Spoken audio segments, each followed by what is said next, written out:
Right, welcome back, everyone. This is episode number 4. Welcome to the Pride and Puck podcast. I'm your host, Andrew Macdougall, and today I've got the president of the Southern Lights Ice Hockey Club, Heather Ettles. Welcome to the podcast. Thank you. Thanks for having me. Are you still riding the wave of Connor Bedard heading to Chicago? Oh, absolutely. It couldn't be a better start to the rebuild. I don't know if Chicago deserved him, but we have him now, and it's up to us to I don't know, develop him into the player he can be by the looks of things. Some good supporting structures around him, and find him some big mean guys to escape with. Yeah, it's pretty lucky when you have Patrick Kane and Jonathan Taves going out the door, and then you bring in a generational talent. Oh, we'll take it. Absolutely. Like they've been amazing for Chicago, and I was pretty sad seeing them go, but I think it was the right time. So be good. I'm excited to see what happens next. How did your ice hockey journey start? It's a great question. So my ice hockey journey started at the end of 2018. I like most of the people on your podcast previously, I joined up at O'Brien, and had the pleasure of Tommy and Army and Rob and Hope coaching me, and just the fun that they brought to learning a new sport, and the ability to laugh at yourself and have a good bit of a go at it, and like the expectation is that if you're falling down, you're trying. Like they set everyone up in that class for success, and yeah, it really gave me a good start into what I could do hockey wise, which is not a lot. I'm a career beer leaguer, but I have a lot of fun doing it. I played inline hockey as a kid, so when I was like under 15s, I did a bit of that when we had a Bendigo team. But otherwise, yeah, came into the sport pretty fresh and without any real athletic background at all. Was it something that you thought that that you just wanted to have a go at, or was it something that you thought you could actually play in a league competition? No, I was just thought it'd be something I'd have a go at. I was always kind of heading down the road of maybe just doing it for training and to challenge myself on something. I wasn't planning necessarily to join a team at the end of it. And was sport something that you'd always done growing up? Not really. I think my mum went to an all-girls school, and she's got 3 sisters, and sport was not something that she was, I think, particularly in it from a cultural sense, really hesitant to encourage me and my brother to do, from the team sports especially. My dad was the opposite. He went, he did a lot of sports growing up. He played cricket and rugby, and yeah, I think it was something I didn't do a lot of. I did a little bit of under-8 kind of sport, a little bit of school sport, but nothing apart from that. Brief little bits of inline hockey here and there throughout their childhood. What's inline hockey like? Because I'm actually thinking about starting it down here in Geelong. They've got some local leagues that you just sort of come and try and have a go at. Yeah, I don't know. I feel like there's ice hockey players had a little bit of a stigma about inline hockey players, but I think it's heaps of fun. Like it's I always had a really good time. I've got some great mates still that I played hockey with, and it's a pretty fast sport and really good if you are planning on playing ice hockey as well. I feel like inline hockey players have really good hands. The way that the puck moves on the sport courts is a bit different. You got a bit more control there. So yeah, definitely a lot of fun. I would give it a go for sure. So shifting from inline, and you've gone to try ice hockey. How was your connection to Southern Lights begin? So my connection to Southern Lights began with me being at O'Brien, and I ran into Brendan, and I think I knew Brendan, or I knew who Brendan was because I saw the Lights come up on Facebook as a group when they were starting to form. They were putting that expression of interest out for players, and put the jersey designs up, and I was like, oh, those jerseys look great. I think I had a bit of a chat with Brendan because I was looking at doing supporter jerseys as well.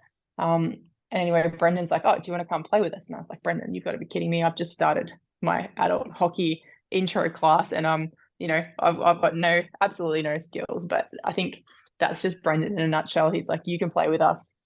Just do your best. Let's have some fun." Like there's not an elitist bone in Brendan's body. It's just straight up, you'd be fine. You can just try and have a go and you'll succeed. So I did say no to that original request. But then once I finished I think I did intro at least 3 times because because I definitely needed the assistance. But by that time, Southern Lights had a lower level team as well as the V3 team they started out with, and that's where I joined for the first time.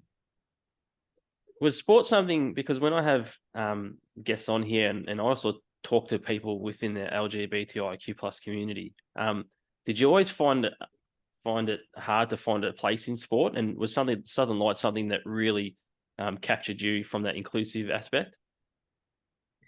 I mean, absolutely. So didn't really try that hard to find a place in sport growing up. Being from Bendigo, it's a smaller community. I think, if you pick a slightly niche sport like inline hockey, there's only going to be one team. Like there's not a lot of competition around it, which was good. But the inclusivity of the Lights, and it takes a lot of the pressure off. The focus, and I know now, the focus on culture, the focus on being a good teammate, the focus that anyone can play, and it doesn't matter who you are or where you come from. There's that, I guess, that innate acceptance with every single person that comes to the Lights. They know what we stand for, and we don't just take anybody who says, "Oh, I want to play here." We talk to them about what the club means, and we talk to them about what their role would be in being an ally, or being an LGBTIQ person in the club, and how we do set the example in some ways. And I know, I do play a little bit of hockey outside of the club, and I feel like, for the people, it's generally the same people, and they are super lovely, and it is an accepting place. And I've never felt anything apart from acceptance. But there is that level of almost safety in the Lights that you don't get in other teams, because we set that expectation up front, rather than sort of having to see how the culture builds. We let the culture be known to start with, and we build on it rather than starting from the ground up. And what have you seen a club like Southern Lights do for other people that have come in? Talking to Brendan and Kate and things like that, they see a bit of a change in people. And I like to get that perspective from the guests that come on, whether or not they're president or a vice president or just a player. What have you seen a club like the Southern Lights do for people when they've come into the club? I feel like it brings the best out in people. So, I mean, our club's made up of all different people from all different walks of life, young people and older people, and different ethnic backgrounds. People who've grown up playing ice hockey, people who've never played it before. I think what I guess the overarching consistent message you see is, this is the best club I've ever played for.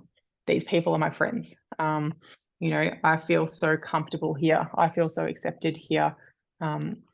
This is a special place to be. Like, we do a survey at the end of every season. What did you like? What can we change? What can we do better? And I think, from a club of 150 people, I probably get 40 messages that are just from the heart, thanking the club for being there and giving these people a fun and inclusive space just to have a great time. And that makes my role so easy to do. Just seeing those kind of, those heartwarming sort of messages being shared. We should share some of them on our socials. Every time I read one, I'm like, we need to share this and let people know exactly, how special this place is. Yeah, absolutely. I think that would be fantastic, because a club like the Lights, it would obviously change people's lives. People who might not have anyone else, and then they find a family within the Southern Lights as well. Yeah, it's true. I think watching people's confidence grow, like little milestones. Like you see someone, they join the lights and they're just, they're them, but they're sort of, quiet. And then, a couple of weeks later, oh yeah, blah, blah, they start to talk about who they are. They start to talk about how, that you can see that comfort level increasing, and, people will start openly expressing, their, if they're part of the LGBTI community, or kind of, it gives people a lot of autonomy, like in their workplaces, even to go and get involved in pride groups too. I think we've heard a lot of people say, I saw how this made a difference to me and I wanted to be the difference, and I've moved on to do that with, in my work environment, which is amazing to see. I see people as well who are like affirming their gender, going through a transition, and they'll start off and they'll say, because in on all beer league, and that's nothing to do with us. Gender is irrelevant. You can wherever you are on the gender spectrum, you could be playing the same competition. It's all about what your hockey skill level is, not your gender. When we see people going through a transition who know that they'll be accepted by their team, we ask people what their chosen pronouns are. We make sure people use the correct pronouns for their teammates, and to support people all the way through is, it's great to see people, really becoming who they want to be. And you've gone from trying out ice hockey, see how you go, to running into Brendan, finding the lights. Yeah. Now, how have you gone from all of that to becoming the president of the ice hockey club? Yeah, look, we're not really sure about that one. You could say Carl saw something he wanted for the club in me. I don't really know.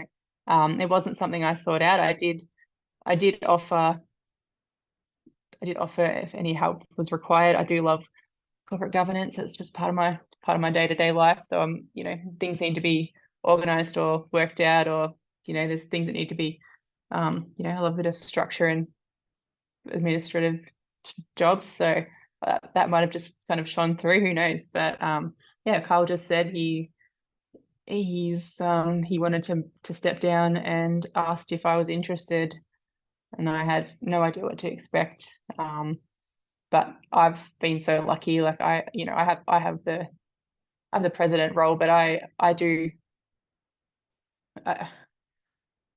Compared to the rest of the work that the committee put in, like my job's, it's nothing. It's I'm supported by such an amazing group of people. Like the stuff that Brendan and Fraser and Marie and Shelley and Simon and Jess and KP do, like it's incredible. They get so much done. They're putting messages out on our socials, and organizing jerseys and finances and collecting fees, and Shelley makes these training videos for our new players. Does little animations to show people how to do certain plays and to explain topics, and Marie runs all of our social media, Facebook and the Instagram, and reminding people about important days and celebrating different events. And it's not a president job. It's the whole committee comes together to make the lights what they are. I don't think Marie misses anything across the socials. There's not an announcement, not an event that Marie doesn't get across the socials for the lights. No, she's on it. She's got a calendar of things that she works out, and she'll we'll have our committee meetings every month, and she'll say this is what's coming up, and this is what we're going to do. Does anyone want to add anything? Yeah, it's great to see all that sharing of information too. How long have you been president for the Southern Lights? I think officially took over in 2020. Not sure, sorry. It's been a good couple of years though. So you've had to navigate through COVID as well, being the president in the hockey club. Can you tell us a little bit about that? Yeah. Just trying to keep people engaged as well. Yeah, so COVID hit the LGBTIQ community quite hard. There's a lot of people who have, they're immunocompromised in general. I feel like a lot of people we found as well were just anxious in general about what life looks like mid-COVID, post-COVID, how that would work for hockey. So we tried really hard to be very conscious that to let people know that hockey will always be there. Like we want you to come back, but this is an adult indoor contact sport. So we will last on every list for coming back to be able to play. And I think that added to the anxiety there. So we had a lot of focus on trying to get people together, but like outside, trying to get people talking, trying to engage people. We did a few online events and that kind of thing to keep people connected, but also when we did get that go ahead to go back, like we got a few COVID grants, which was super helpful. We used that to get people back on the ice, get their bodies moving, rather than just throwing someone straight back into a game situation where, you know, you get a 2-minute warm up and that's really not enough to keep you safe. So getting people together and keeping people engaged was really important. Had you been a president or anything of a club before prior to the Southern Lights? No, I have like leadership roles at work. So, you know, I'm used to leading people in that manner, but not in a sporting role at all. No. One of the things I wanted to ask you was, given Southern Lights is an inclusive ice hockey club, a lot of LGBTIQ plus people, what's it like navigating that as a president with a lot of different people? Obviously, there's a lot of different needs there, a lot of different people, different genders, things like that. Can you sort of talk us through navigating as president with all these different people within an inclusive club? Yeah, that's an interesting question. I feel like the thing we have in common is hockey. We're all teammates, so I wouldn't say there's a lot of things I have to navigate. There's a lot of things we can try to do, like getting our players to use inclusive language. We and I think Kate's been really useful and helpful in this, and putting our coaches through training courses where they can understand how, I guess, the language they use as an example. We don't say defenseman, we say defense, or we don't say man up, we say, you know, go mark your player. Just little things like that. Like I mentioned, you know, every time we start one of our team chats, you go put your pronouns on. So these are your chosen pronouns, and making sure that your teammates know to use them. But I wouldn't say there's a lot of things we really have to navigate. We're so lucky that, I mean, it says it should be at Ice HQ where we have our teams in. It's a visibly accepting place. You know, the rainbows are up all year round. It's not just you know, for June or any of the Pride events. Ross has been super supportive. He's always given us anything we asked for. He's been super receptive, and he's listening, and, you know, he surprises us with the things that he goes and does just to make sure that people know that it's an inclusive place for everybody. If you look at his staff members, it's, you know, they're a diverse bunch, and some of them do play for the Lights, I think, but it's not just that we have the Southern Lights and we are the only LGBTQI will have the only LGBTQI players. Other clubs have heaps of LGBTQI players. We're just one of the clubs, and that's because the environment is supportive, and we do get you can just see that visible acceptance. And from a player / a president's perspective, what's some of the changes you've seen in the club since you've been there at Southern Lights in terms of growth and just where the club was and where the club is now? Oh, wow. Yeah, well, we have 7 teams now, in addition to a bunch of us competing in the women's and non-binary competition as well. So when I joined, we had 2 teams, and then yeah, we're up to 7 now. So the growth has been phenomenal, and it's not a huge competition. We actually do have probably, if not the largest, one of the largest clubs in the competition we play in as well, which just, you know, it says so much that people choose to be part of the Lights. Yeah, I remember talking to Brendan, and Brendan's he always laughed about the fact that, can we have another club? Oh, we're not sure. Then all of a sudden, X amount of players show up, and then Southern Lights has got another team and another team and another team. I know, we had to have a 3rd jersey. I was like, thanks rules for beer league. If you have 3 teams in one division, you've got to have a 3rd jersey. I was like, oh, here we go. Like there's things that happen when your club gets bigger. We now have an accountant as well because, even though we don't actually, it's all volunteer roles, we don't make any money. With the amount of money that comes through the club, we need to have it properly accounted for. So now we've got to go and do that level of governance as well. Yeah, there's things that come with having, great power, great responsibility. All the Spider-Man sayings there. Yeah. Yeah, absolutely. Now that you're a hockey player, it's just local league. You're a president. What have you seen in terms of? You might not be able to answer this, but it's the LGBT community within ice hockey, from the top level to the local level. Yeah. Because I remember talking to people, and there's LGBT, as you said, there's LGBTIQ people from the top to the bottom in not just local leagues, but Australian Ice Hockey League, at administration levels and stuff like that. What have you seen from that aspect of LGBTIQ plus people within the ice hockey community from the top to the local levels, whether that's on the ice or in administration? Yeah, look, I think the women's teams do an amazing job of being visibly queer. There's a lot of visibly queer players that are happy to share their lives on Instagram, and I think I don't think that's the same in the men's leagues. I'd love to see some players, if they felt comfortable to express themselves, like either to come out and set the example, or maybe there is a bit more work to do there with supporting younger LGBT men who come through the club to make sure they do get to those top levels. And I couldn't tell you whether they don't exist or whether they're just not comfortable being out about it.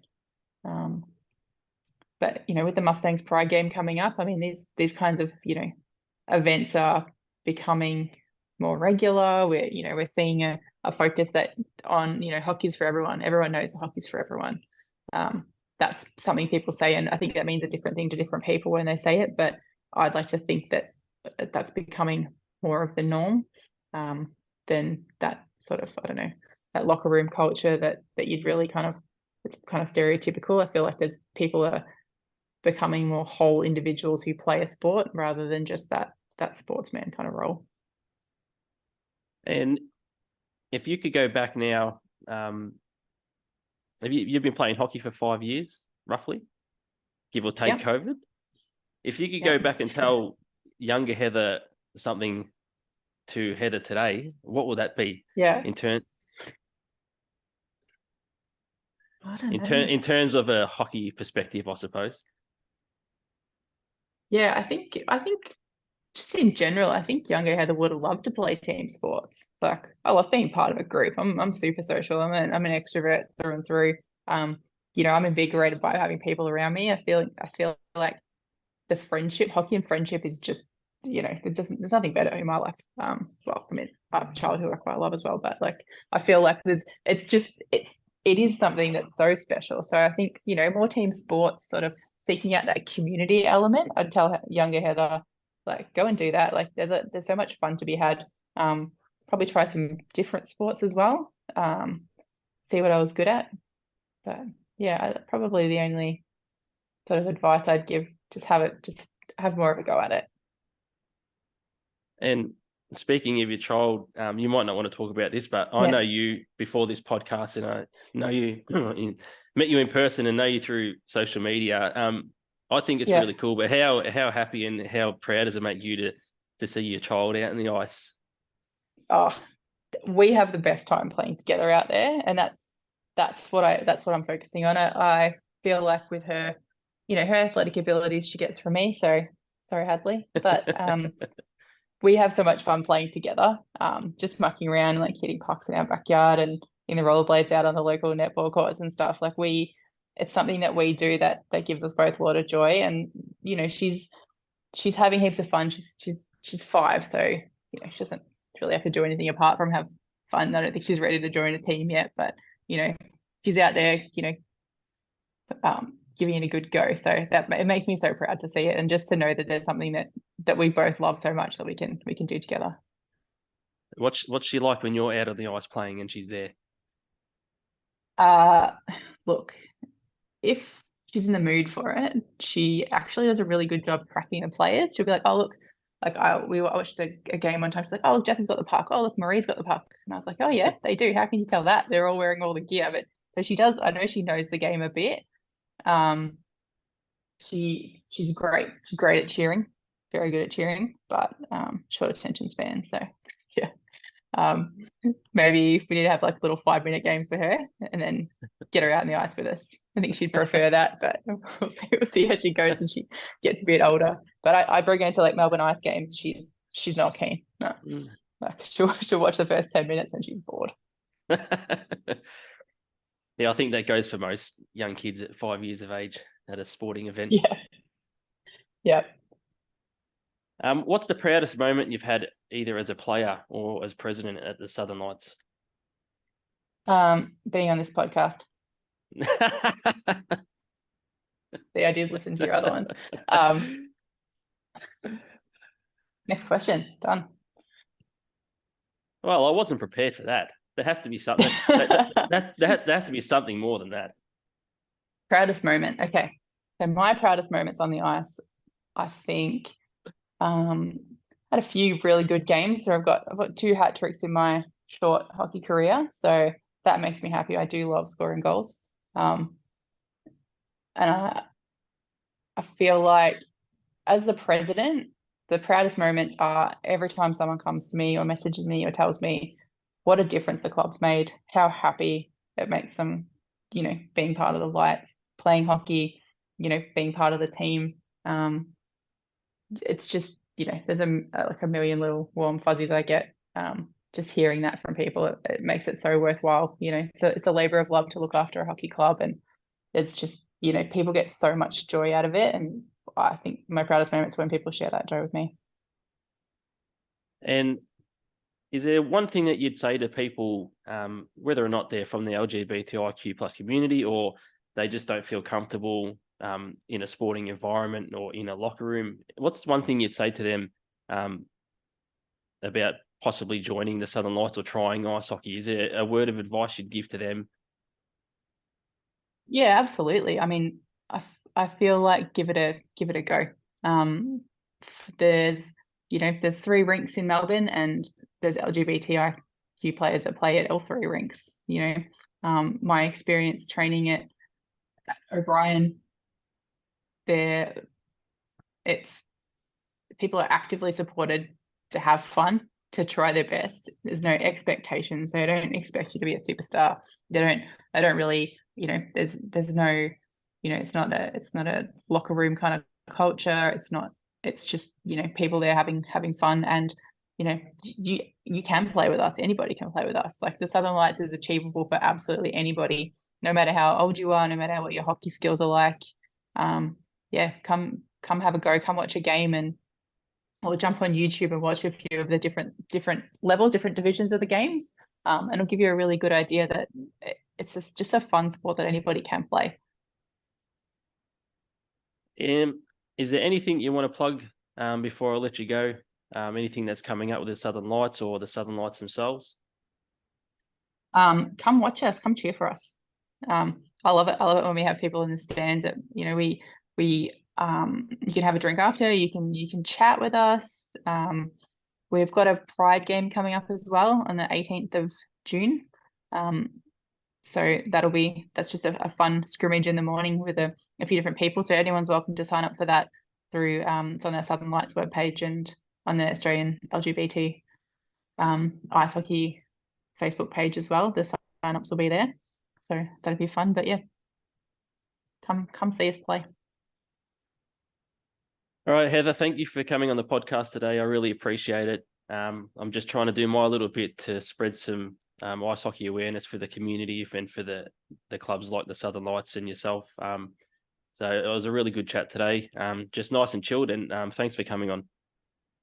Yeah, no worries. Thanks for having me. It's great to see what you're doing for ice hockey and the LGBT community as well.